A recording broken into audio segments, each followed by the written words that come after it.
Em 2009, quando a economia de Portugal estava quase batendo as botas, o governo teve uma ideia brilhante, ou assim parecia na época: oferecer isenções fiscais a estrangeiros que comprassem imóveis no país. A ideia era simples: atrair investidores internacionais para injetar um pouco de dinheiro e salvar a economia. E olha, funcionou, mas agora, essa estratégia está causando uma dor de cabeça do tamanho do mundo aos portugueses.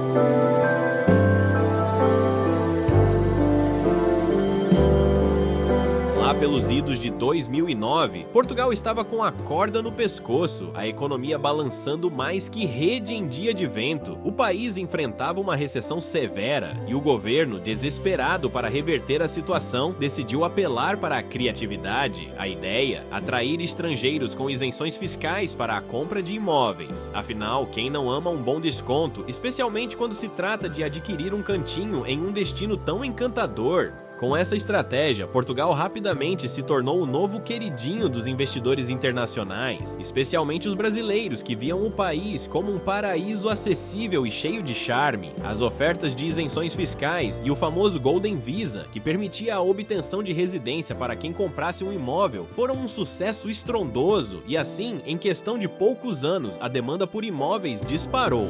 No entanto, o que parecia ser uma solução brilhante logo se transformou em um pesadelo. O influxo de estrangeiros começou a gerar uma pressão enorme sobre o mercado imobiliário, elevando os preços das propriedades a níveis astronômicos. Imóveis que antes eram acessíveis aos locais, agora estavam fora do alcance da maioria da população. O sonho de viver em um lugar ensolarado e acolhedor virou um pesadelo para muitos portugueses, que viram seus salários se desvalorizarem frente aos novos preços do mercado. Assim, um programa que começou com boas intenções acabou provocando uma crise habitacional sem precedentes, deixando o povo português à mercê de um mercado cada vez mais inflacionado.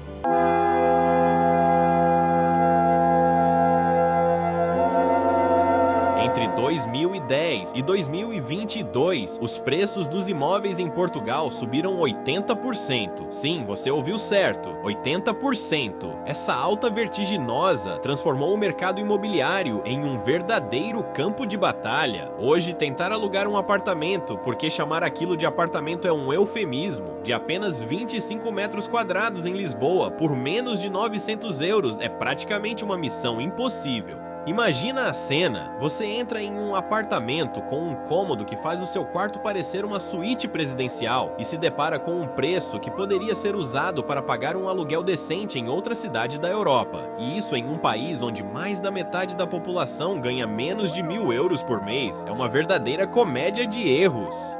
Enquanto isso, os investidores estrangeiros estão fazendo a festa, atraídos por um mercado que, para eles, parece uma pechincha. Aí você fica pensando: o que é que está acontecendo, Portugal? O que era um sonho acessível para muitos agora se tornou um pesadelo para os locais, que se veem forçados a dividir casas ou até mesmo se mudar para cidades menores. Meus amigos, tá fácil para ninguém. E a cada mês que passa, a situação só parece piorar, deixando os portugueses se perguntando: será que um dia poderemos voltar a ter um lar a um preço justo?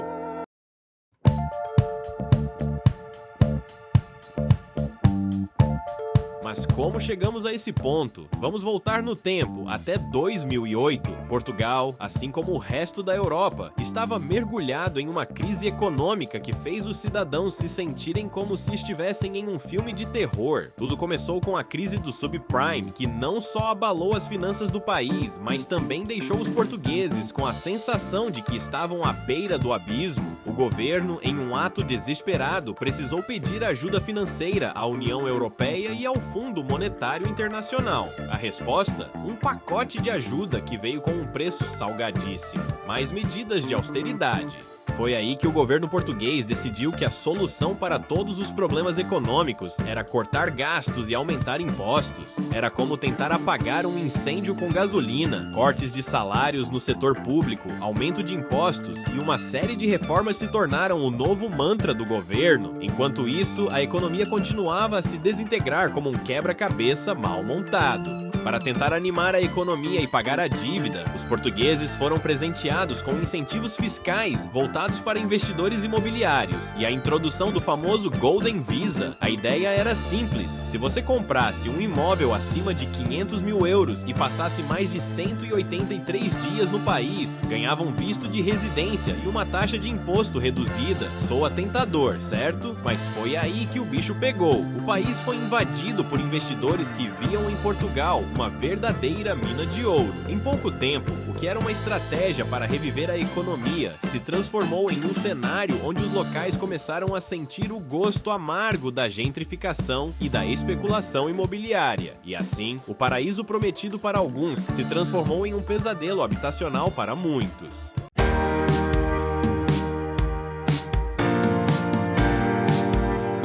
Mas, como nem tudo são flores, a coisa desandou para os portugueses. O turismo disparou e Lisboa se tornou a nova meca dos nômades digitais, startups e turistas em busca de uma experiência instagramável. O que era para ser um bálsamo para a economia rapidamente se tornou um veneno. A demanda por imóveis explodiu. Os proprietários, em vez de manterem suas casas como lares, começaram a transformá-las em hotéis e aluguéis de curto prazo, especialmente aqueles apartamentos pequenos que antes eram aconchegantes e que agora parecem mais com armários de hotel. E para os portugueses, sobrou a parte ruim: os preços dos imóveis foram para as alturas. A mágica da oferta e demanda fez com que alugar um lugar decente em Lisboa se tornasse uma verdadeira missão impossível, digna de um reality show de sobrevivência. A sensação é que, a cada esquina, um novo For Rent aparecia, mas com preços que deixavam qualquer um de cabelo em pé. A ironia é que o sonho de morar em um lugar lindo e ensolarado se transformou em um pesadelo habitacional, onde muitos, mesmo empregados, não conseguiam pagar o aluguel de um lugar que seria considerado normal em qualquer outra parte do mundo.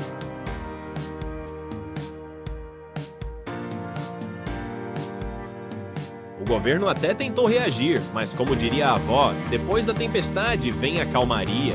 Ou no caso de Portugal, uma calmaria que parece mais um vendaval. Recentemente, eles anunciaram o fim do Golden Visa, que até então era o doce de uma economia em frangalhos. Além disso, foram implementadas algumas medidas para tentar controlar os aumentos de aluguel e limitar novas licenças para o Airbnb. Mas vamos ser sinceros, essas ações parecem mais uma fita adesiva em um barco furado. A população continua a sentir o peso dessa crise habitacional sem precedentes. Enquanto os preços dos imóveis continuam lá em cima, as medidas do governo parecem ter chegado tarde demais, como um ônibus que nunca chega quando você está com pressa. A grande questão que paira no ar, e que poderia ser assim a abertura de uma novela, é: qual será a solução para essa enrascada?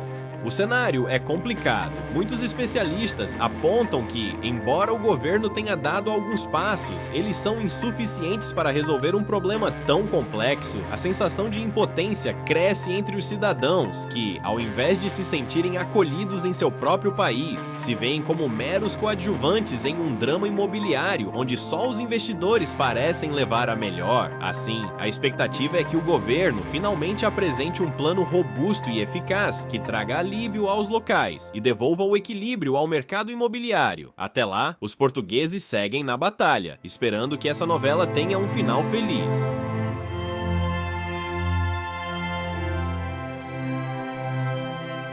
O futuro de Portugal em relação à crise imobiliária ainda é um grande ponto de interrogação, mas uma coisa é clara: resolver essa questão vai exigir muito mais do que medidas paliativas. Aqui, não estamos falando de passar um bálsamo em uma ferida, é necessário um tratamento intensivo. Uma combinação de políticas de curto e longo prazo é fundamental. Isso inclui a construção de mais habitações acessíveis, uma regulação mais rigorosa do mercado de aluguel e políticas que distribuam os investimentos de maneira mais equilibrada pelo país. Afinal, todos merecem um lugarzinho ao sol, ou pelo menos um teto decente para chamar de lar, não é mesmo? Os desafios são grandes e a pressão sobre o governo só aumenta. A população está cansada de promessas vazias e espera ações concretas que façam a diferença. A esperança é que, com a união de esforços entre governo, investidores e sociedade civil, Portugal consiga dar um passo firme em direção a uma solução viável. E aí, curtiu essa análise? O cenário pode parecer sombrio, mas a luta por um futuro melhor é constante e cheia de possibilidades. Não se esqueça de se inscrever no nosso canal para mais conteúdos sobre economia e sociedade, onde desvendamos os meandros desse tema e outros igualmente intrigantes.